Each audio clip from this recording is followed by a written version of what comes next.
mase ngai bananga awa. Berger Jonathan, yebisanga kozala riche. Oh, mais nayebisa ko vérité naza riche en vitamine. Sozwi tan bloqué nga.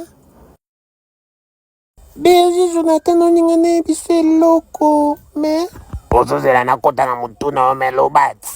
Berger fulakanga suki. Ozala dute boye poa nini. Benga basoda bakanga suki. Bosambela dana mutema. Tozokena bino sens unique na sens unique. Ngai sida na meri gloire makasi. Donc bébé ngai. Mute koti elo.